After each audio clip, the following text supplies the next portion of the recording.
Hello and welcome to the Boot Camp for Your Mind podcast. I'm your host, Michelle Werdeman, certified life, weight, and career coach. How are you guys? It's been a hot minute since I've sat down and I've came in here and recorded a podcast. So I feel really good this morning. I took a long break, actually. I have been spending a lot of time focusing on my center. For those of you who don't know, I opened a Tranquility Center. It's the Mind, Balance, and Wellness Tranquility Center down in the heart of Plymouth, Massachusetts. So my focus has been there. It's been amazing. It has definitely been a year of learning. Just learning what's working, what's not working, whose energy I want in the center, whose energy I don't want in the center. So it's been a really good year, and I'm excited to also announce I am rebranding this podcast. That has been in the works. So stay tuned for that fun information. But I thought I'd come on here because my husband and I are doing this 10-day detox with our gym. It's 10 days. And then it's like a whole 8-week program. But for the first 10 days, which starts today, we cannot have dairy. We can't have gluten. We can't have caffeine, no sugar, no alcohol, nothing processed. So basically, we can have chicken, meat, fish, vegetables, and fruit. So I thought it would be fun because part of this, you also integrate meditation, journaling, and moving your body, which I typically do those 3 things every day anyway.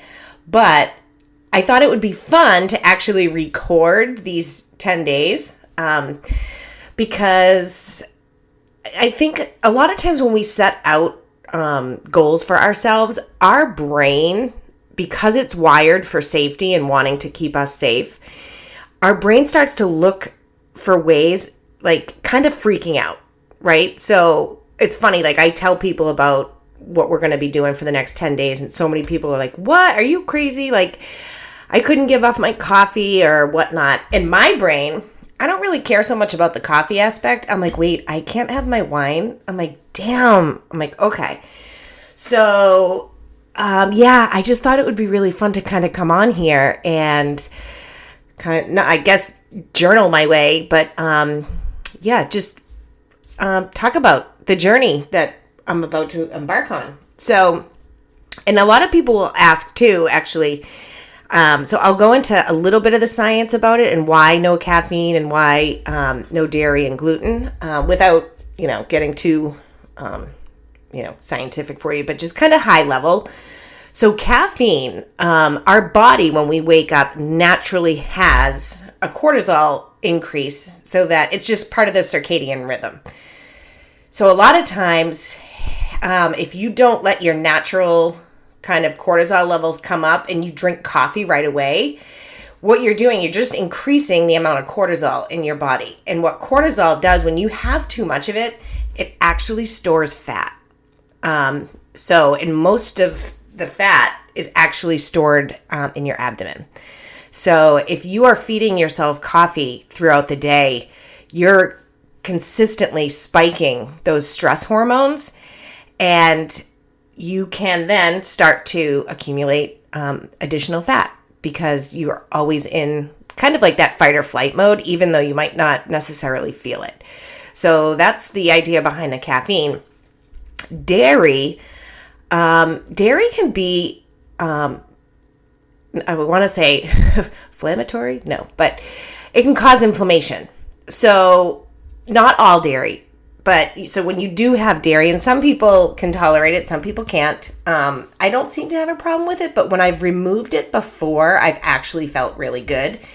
What I do try to do when I do have dairy is pasteurized, grass-fed, really knowing what type of dairy I'm eating, so that it's clean, because a lot of the dairy nowadays sadly just has all of these like hormones and just bad crap. So it'll be cool to kind of see. I do love my cheese. The wine and the cheese are going to be a problem.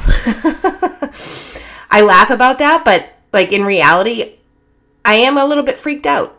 Not going to lie. And then, let's see. Oh, so the gluten. With the gluten, again, some people can tolerate gluten, some can't. A lot of the issues with the wheat and all of that stuff nowadays is what they're sprayed with.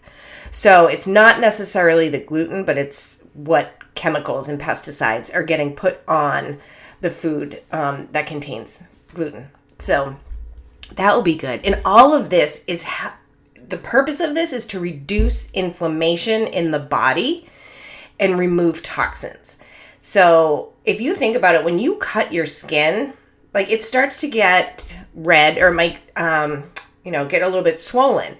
That's your body's natural way. It becomes inflamed to help heal that cut.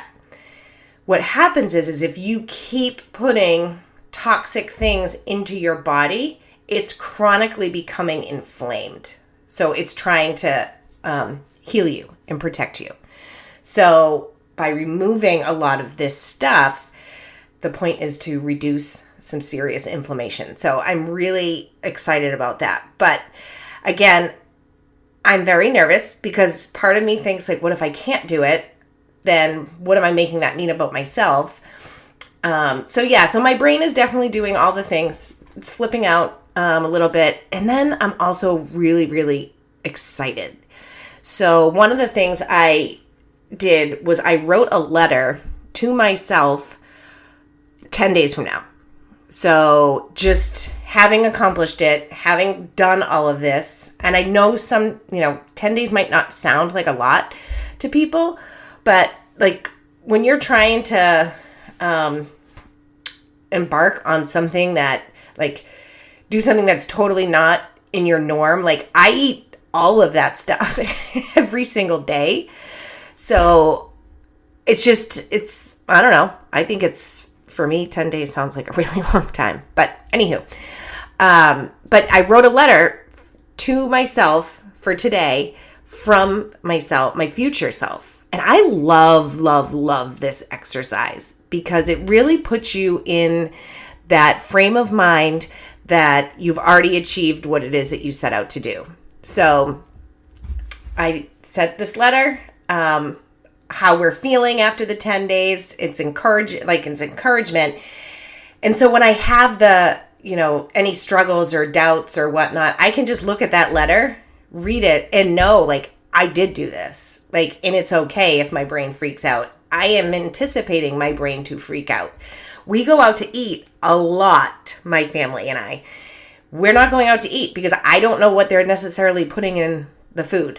So just not going out to eat for 10 days is a lot for us. So I'm excited to see where this goes. But in terms of writing that letter, so I just want to kind of throw this out there to you because it really is a powerful tool. I learned this concept, I would say probably about 8 years ago.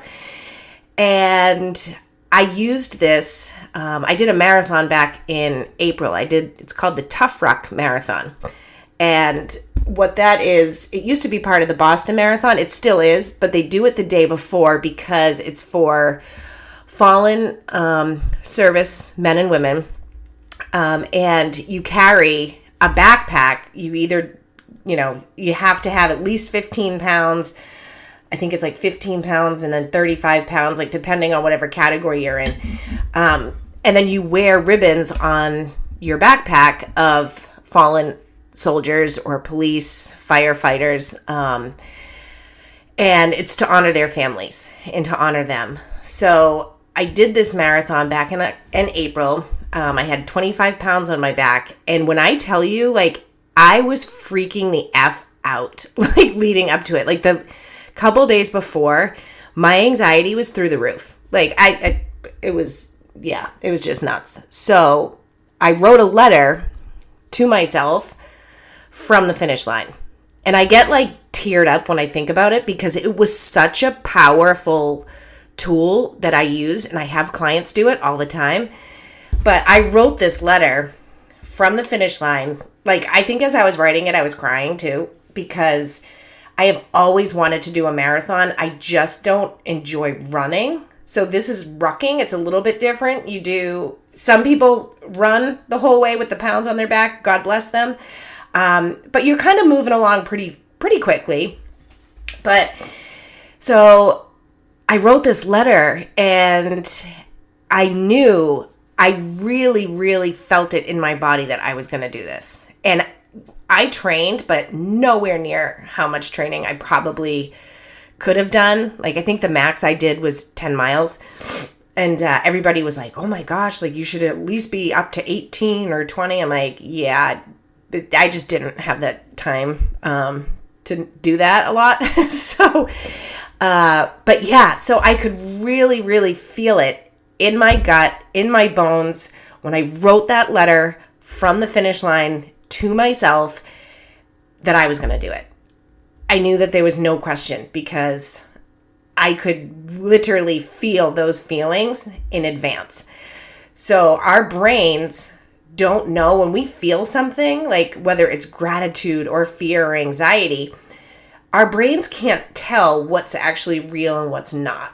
So the fact that I felt it so much in my body that I was going to do this, like, it helped calm my nerves because I had my own back. And I kept that letter in my pocket while I did this marathon. And I knew if I needed any sort of like push or motivation, I would pull out that letter and I would read it to myself. And I will tell you, I did read that letter once.